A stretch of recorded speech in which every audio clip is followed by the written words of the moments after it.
les âmes de l'église et ces âmes vont commencer à l'appeler. Et il ne connaît pas le travail de Dieu. Moi, tel que je fais ce travail aujourd'hui, je termine aujourd'hui.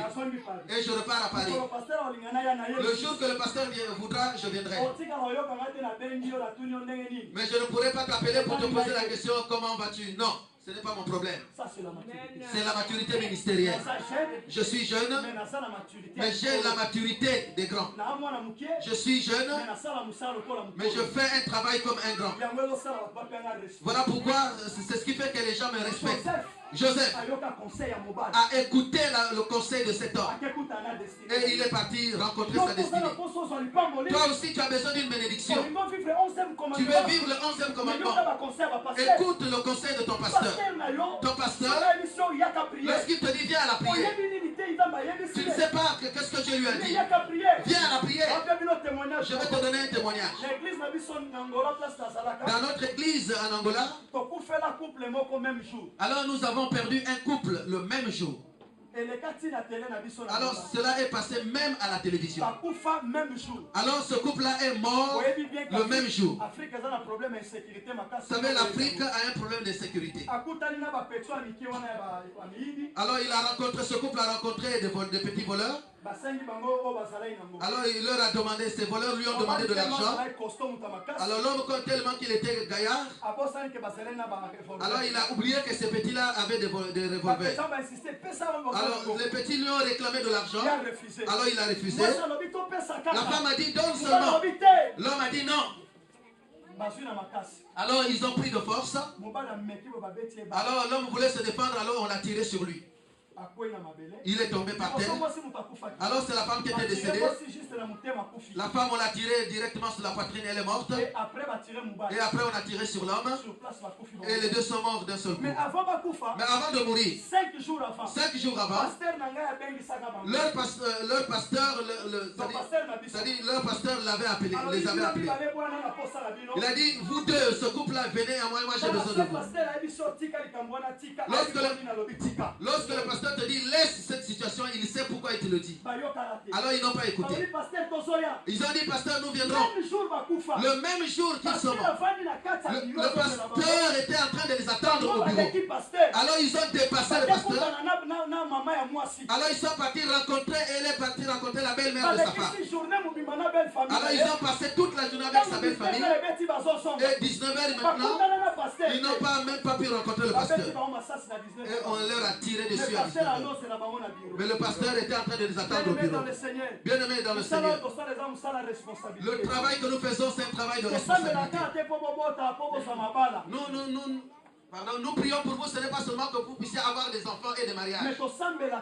Mais nous prions pour que vos âmes soient sauvées. Voilà pourquoi lorsque nous vous disons laissez ceci, laissez cela, il faut écouter. Ne regarde pas ton âge. Ne regarde pas tes possibilités. Moi, je suis un serviteur de Dieu. Toi et moi, nous ne sommes pas pareils. Moi, j'ai fait l'alliance avec Dieu. Si je dis que Dieu t'enlève, il va t'enlever. Si le pasteur te dit viens, viens, tu ne sais pas qu'est-ce que Dieu lui a dit. Non, est-ce que nous nous connaissons? Est-ce que les choses que je te dis dans ta vie, est-ce que tu me connais? Est-ce qu'on s'était déjà vu? C'est Dieu qui me l'a dit. Je ne t'ai jamais rencontré. Alors si maintenant je te dis que ne va pas, pourquoi tu vas refuser? Beaucoup de personnes meurent parce qu'ils n'obéissent pas. Si tu veux toucher le 11e commandement, si tu veux toucher ce que Dieu t'a promis, alors sois comme Joseph. Sois à côté de cet homme qui te donne le conseil, qui a l'orientation pour ta délivrance et la bénédiction de ta vie. Alléluia. Amen. Alors pour terminer, la loi non écrite, il y a 11e commandement. Alors je vais te donner le 3e critère du 11e commandement. Alors c'est là que je vais terminer. Et je vais me réjouir de ce qu'on lit ce verset. Et ensuite je vais expliquer. Genèse chapitre 32, verset 22 à 29. Genèse chapitre 32, verset. Genèse, nous allons nous lever, nous allons lire la parole de Dieu. 32, 22 à 29. J'attends que tu te mettes debout, nous allons honorer la parole de Dieu. Prends seulement note, prends seulement note. On t'attend, maman, on t'attend. Papa, on t'attend. Genèse chapitre 32, versets 22 à 29. Je lis au nom de Jésus. Il s'éleva la même nuit, prit ses 2 femmes, ses 2 servantes et ses 11 enfants et passa le quai de Jabbok. Il les prit, leur fit passer le torrent et les fit passer à tout ce qui lui appartenait. Jacob demeura seul. Alors un homme lutta avec lui jusqu'au lever de l'aurore. Voyant qu'il ne le maîtrisait pas, cet homme le frappa à l'emboîture de la hanche. Et l'emboîture de la hanche de Jacob se démit pendant qu'il luttait avec lui. Il dit, « Laisse-moi aller car l'aurore se lève. » Et Jacob répondit, « Je ne te laisserai point aller, que tu ne m'aies béni. » Il lui dit, « Quel est ton nom ?» Il répondit, « Jacob. » Il dit encore, « Ton nom ne sera plus jamais Jacob, mais tu seras appelé Israël, car tu as lutté avec Dieu et avec les hommes, et tu as été vainqueur. » Jacob l'interrogea en disant, « Fais-moi, je te prie, connaître ton nom. » Il répondit, « Pourquoi demandes-tu mon nom ?» Et il le bénit là. Amen. Nous acclamons Jésus. Acclame Jésus. Merci et nous pouvons nous asseoir. Et en 10 minutes, nous allons terminer. Écoute. Jacob avait volé la bénédiction de son frère Esaü.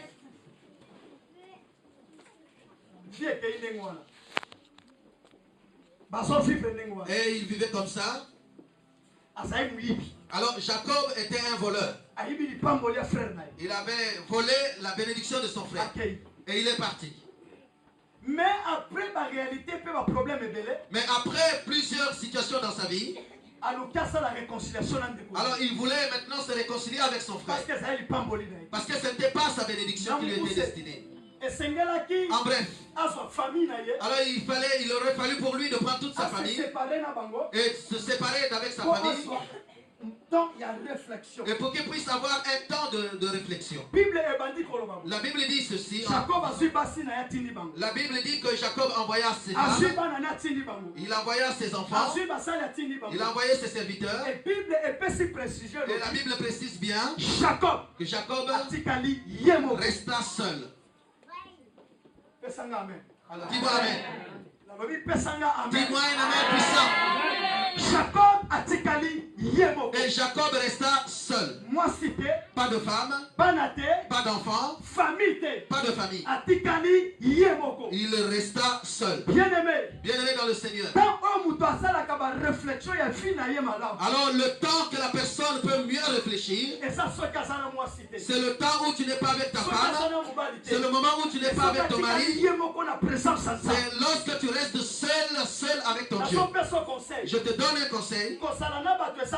Rester avec des personnes, c'est bien. Réfléchir avec d'autres personnes, c'est bien. Mais ce qui est mieux, c'est que tu prennes un temps de concentration seul avec ton Dieu.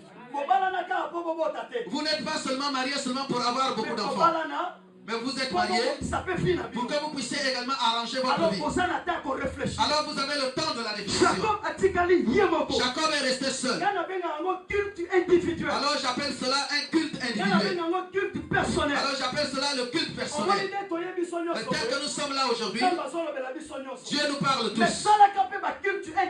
fais aussi, prends aussi l'initiative d'avoir des cultes individuels. Lundi, nous n'avons pas de culte ici. Mais si tu viens travail, tu peux faire un culte individuel. Tu prends ton temps de réflexion. Bien-aimé, écoute. Lorsqu'une personne fait un culte individuel, Dieu change le nom de cette personne. Je dis ceci. Chaque personne qui fait un culte individuel, Dieu change le nom de la personne. Écoute, ça dit, lis la parole de Dieu dans toutes les personnes qui ont fait un culte individuel, Dieu a changé leur nom. Exemple de Gédéon. Il est devenu Jéroboam. Parce que Dieu l'avait rencontré pendant son culte individuel. Abraham est devenu Abraham parce qu'il avait fait un culte individuel. Et Jacob a changé son nom en Israël parce qu'il avait fait un culte individuel. Il est devenu Israël. Alors il a dit tu as lutté avec les hommes. Tu as lutté avec les hommes et tu as été trouvé vainqueur. Et tu as également combattu, tu as lutté avec Dieu et tu as été trouvé vainqueur. Alors on va pas t'appeler Jacob, on va t'appeler Israël. Bien-aimé, écoute. La Bible dit dans Isaïe que Dieu, toi tu me connais par mon nom. Je vais t'ouvrir quelque chose. Dis-moi, ouvre-moi. Dis, ouvre. Il dit, je te connais par ton nom. Cela veut dire quoi? C'est-à-dire le nom de ta famille. Dieu ne le connaît pas. Le prénom de ton prénom, Dieu ne le connaît pas. Mais Dieu te connaît par ton nom. Oh, c'est tellement fort. Chevillon. Ton nom c'est quoi? C'est qui? Non, ton nom. Ça c'est le prénom. Chevillon. Alain. C'est-à-dire maintenant Dieu, c'est-à-dire il ne connaît pas le nom de Chevillon. Il ne connaît même pas aussi le prénom d'Alain. Mais il te connaît par ton nom. C'est trop fort. C'est trop fort. Alors Esaïe, son nom était Esaïe. Mais Dieu lui dit que je te connais par ton nom. Alors il y a un mystère. Alors s'il me dit pas, je ne dirai pas. Alors les noms que nous avons, ce sont des noms conventionnels. Ce sont des noms que nous a donnés par sentiment. Ce sont des noms que nous a donnés par la lignée. Et par contre Dieu, il nous connaît par notre nom. Pas le prénom, mais par notre nom.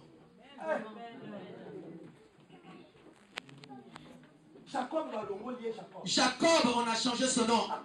Il est devenu Israël.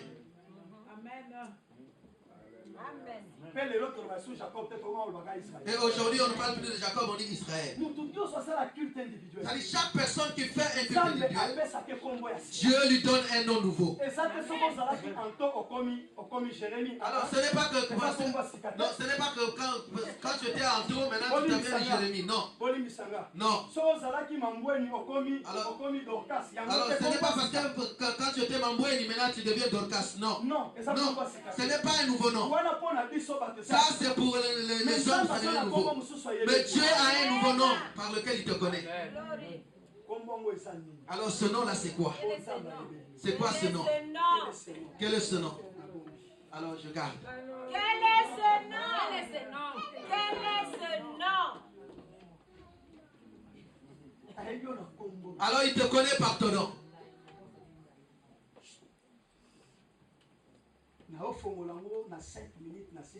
Alors je veux donner la révélation en 5 minutes, je termine la prédication. 5 minutes. 5 minutes.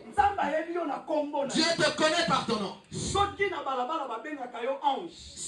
dans la rue, c'est-à-dire dans le monde, on t'appelle ange. Dans ton travail, on t'appelle Monsieur Bertrand. On t'appelle, je ne sais pas si c'est ton nom ou ton prénom.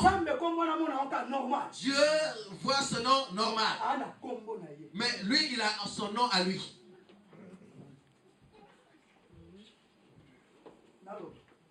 Que je parle, que j'ouvre, que je révèle. Jacob est devenu Israël. Mais avant, alors il a refusé d'abandonner Dieu. Il a dit, si tu ne me bénis pas, je ne te lâcherai pas. Dis-moi ton nom. Alors il a dit Jacob, il a dit non, Israël. Il a dit, mais toi aussi dis-moi ton nom. Est-ce qu'il lui a dit? Non. Ça veut dire que toi, tu n'as pas de nom? Tu n'as pas de nom? Mais Dieu te connaît par ton nom. Tu n'as pas de nom. Mais Dieu te connaît par ton nom. Jacob lui pose la question, dis-moi ton nom. Il dit pourquoi? Il dit, mais tu sais bien que moi je suis Dieu. C'est tout. C'est tout. Il dit, moi je ne suis pas Jérémie. Je ne suis pas Sylvain. Moi c'est moi. Et mon nom est lié, avec mon appel. Mon nom est lié avec mon salut. Mon nom est lié à ma délivrance. Mon nom est lié avec ma bénédiction. Si tu me poses la question, dans ma famille, personne ne connaît, mais il n'y a que Dieu qui connaît mon nom. Alors mon nom n'est pas connu. Mais si tu me cherches parmi les enfants de Dieu, je suis enfant de Dieu. Et si tu me cherches dans la bénédiction, je suis bénédiction. Mon nom n'est pas connu.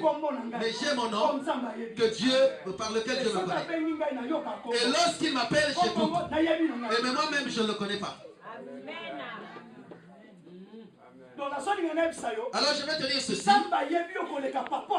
Dieu te connaît mieux que ton père. Dieu te connaît mieux que ta mère. Dieu connaît le nombre de cheveux de ta tête.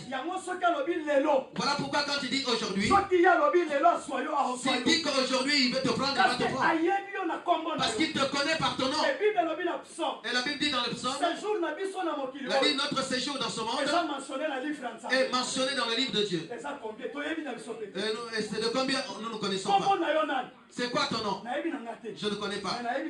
Mais je sais une seule chose. Dieu te connaît par ton nom. C'est ton appel. C'est ta délivrance. C'est ton salut. La Bible dit Jacob resta seul en train de parler avec Dieu. Alors laisse-moi. Jacob dit non, je ne te laisse pas. Et Dieu l'a frappé à la voiture de la hanche. Et Jacob est resté boité jusqu'aujourd'hui. Boiteux jusqu'aujourd'hui. Et aujourd'hui en Israël, ça dit que lorsqu'on mange la viande, alors au niveau de l'os iliaque, alors c'est interdit de manger. Parce qu'à cause de la voiture que Jacob a eue en Israël. Et je vais te dire cela, c'est quoi? Jacob avait eu la notion de quelque chose. De la prise en charge. En Israël, c'est-à-dire que si tu casses un bras à quelqu'un, et si tu perces l'œil de quelqu'un, alors tu vas prendre la responsabilité de cette personne ainsi que de sa famille jusqu'à ce qu'il sera guéri. Non, tu n'as pas compris. En Israël, c'est-à-dire que si tu fais mal à une personne, tu prendras la responsabilité de cette personne ainsi que celle de sa famille jusqu'au jour où il sera guéri. C'est-à-dire son manger, son boire, tout ce qui est à lui, jusqu'à ce qu'il sera bien. C'est toi qui vas le suivre. Jacob, et il avait cette notion. Alors voilà pour la raison pour laquelle il avait dit que je ne te lâcherai pas jusqu'à ce que tu me bénis. Alors il pensait que s'il devrait le... C'est-à-dire que s'il l'avait rendu... Alors s'il l'avait rendu boiteux, il pensait qu'il devrait le lâcher. Il dit non. Il a tenu. Il a tenu fort. Il ne savait pourquoi. Parce qu'ils étaient sûrs que s'il l'a rendu boiteux, alors il va prendre la charge de sa famille. Et s'il l'a tapé, alors il prendra la charge de sa famille. Et c'est là que je dis. Alors c'est Dieu qui prend la charge de notre famille. Même si aujourd'hui tu ne prends pas, c'est Dieu qui prend la responsabilité de notre famille. Même si aujourd'hui tu souffres, mais souffre seulement, mais c'est lui qui va prendre la responsabilité de ta famille. Même si aujourd'hui tu n'en as pas. Alors Dieu comme Jacob, mais lui prendra la responsabilité. Jacob était sûr que Dieu devait s'occuper de sa famille. Et évidemment, Dieu s'en est occupé. Et c'est la même chose pour toi. Même si les choses ne marchent pas aujourd'hui, ne recule pas. Même si ça se montre de façon pas claire. Alors comprends, il faut que tu comprennes que non, on t'a tapé à la voiture. Mais ne recule pas. Mais continue seulement. Samson alors a tué un lion. Mais avant de tuer le lion, il fallait bien qu'il réfléchisse que est-ce que le lion devrait me tuer ou c'est moi qui vais tuer le lion. Et s'il n'avait pas tué le lion, alors il ne devrait pas avoir le miel. Or, le lion, c'est l'image de la loi. Et le miel, c'est l'image de la grâce. Et si le lion n'est pas mort, alors il n'y a pas de miel. Et si la loi n'est pas morte, il n'y a pas de grâce. Il faut que la loi meure pour que la grâce domine. Alors nous allons nous lever. 11e commandement.